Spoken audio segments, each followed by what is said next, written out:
Hello guys, this is Street Service TV and welcome back to my channel. But before we start the devotional guys, I would like to shout out to Father and person our channel na napunta rito at na-join sa devotional. Shout out and God bless to Porty Last, to Sophie Canilio, to Kasami, Grace Magsayo, may Calaborita, Jens TV, Friends and Dog, Ben Lawrence Chonko, Francis Laico, Heart Ponsalan, Connie Vlog, SSC TV of Korea or Heaven's Hope TV ng Korea, to Von Anthony Balmoria, and to Rian Cedric Rizzaga. Shout out din sa kay Mystified.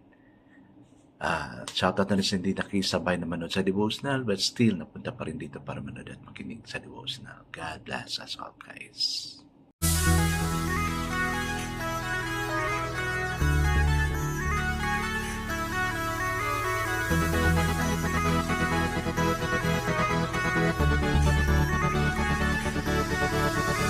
Rich TV, where you heard it, number one is on the top.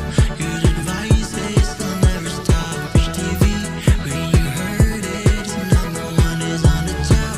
Good advice is they'll never stop. Guys, did you know that I'm so happy today? I'm so happy because God inspires me. Sana naman lahat tayo i-inspire ni Lord. Kasi yun talaga yung ginagawa ni Lord. He is always inspiring us in order to make us happy. I guess let's not proceed to our devotion. Let's open the Bible to Exodus chapter 20 and have to read from verse 1 to 17. No? Mahaba lang sa isipin pero kukunti lang to. No? And still guys, I'm using the devotion study Bible because the words used is so simplified na maintindihan talaga natin. Okay, the word of the Lord in Exodus. This is about the 10 Commandments. Exodus chapter 20 verse 1 to 17 says, And God spoke all these words, I am the Lord your God, who brought you out of Egypt, out of the land of slavery. You shall have no other gods before me. You shall not make for yourself an idol in the form of anything in heaven above, or on earth beneath, or in waters below. You shall not bow down to them, or worship them, for I, the Lord your God, am a jealous God, punishing the children for the sin of the fathers to the third and fourth generation of those who hate me, but showing love to 1,000 generations of those who have me and keep my commandment. You shall not misuse the name of the Lord your God, for the Lord will not hold any guiltless who misuses the name. Remember the Sabbath day by keeping it holy. 6 days you shall labor and do all your work, but the seventh day is a Sabbath to the Lord your God. On it you shall not do any work, neither you nor your son or daughter, nor your manservant or maidservant, nor your animals, for the alien within your gates. For in 6 days the Lord made the heavens and earth, the sea, and all that is in them, but he rested on the seventh day. Therefore the Lord blessed the Sabbath day and made it holy. Honor your father and your mother, so that you may live long in the land that the Lord your God is giving you. You shall not murder, you shall not commit adultery, you shall not steal, you shall not give false testimony against neighbor, you shall not covet your neighbor's house, you shall not covet your neighbor's wife, or his manservant or maidservant, his ox, donkey, or anything that belongs to your neighbor. Amen and amen. Yes, let's not pray. Father God, I myself is so guilty for not obeying all what you have commanded us to do. Because we sin, oh God, though little, no matter how little our sin is, but still it is described as sin. Father God, even as we move on to have this devotional, I pray sa amin na andito ngayon, oh God, continue to bless us, open up our ears that we may hear of your words sensitively. May we not just go immediately out of the devotion, but instead, gawin naming paraan para magmuni-muni kung ano yun ang pakinggan namin para sa iyo. Thank you also, dear God, for making me as a mouthpiece to share of your word. Bless us all, though kukunti lang kami. At you know that the power of the Holy Spirit is within us because you said in your word, we two or three are gathered. In your name, you are in our midst. Amen and amen. The focus verse for this evening, guys, is found in Exodus chapter 20, verse 3, and it says, "You shall have no other gods before me." So the title by the devotion for this evening, guys, is "I'll do it His way." Amen.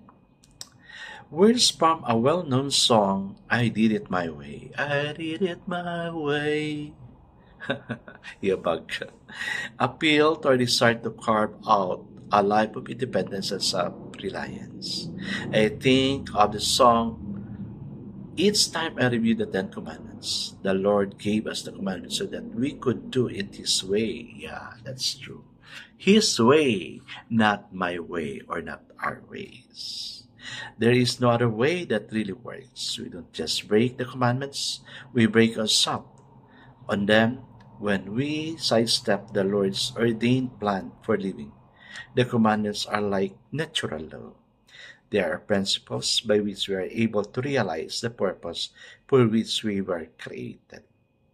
But they were never meant to be obeyed on our own strength. The same Lord who gave them offers to give the strength to live. When we take the commandments seriously, we realize how difficult it is not to break them in any way or another, if not in act. So often, in our thoughts, a Christian days to live by the commandment by the power of grace through Christ. When we are faithful in doing it His way, we are given strength and courage each day. Amen and amen. O, diba? Kasi guys, if we're going to do it our way, nakakapagod. Pagod lang ang makukuha natin yan. No? Grabe na yung kayod natin. Gabi talaga kayod. No?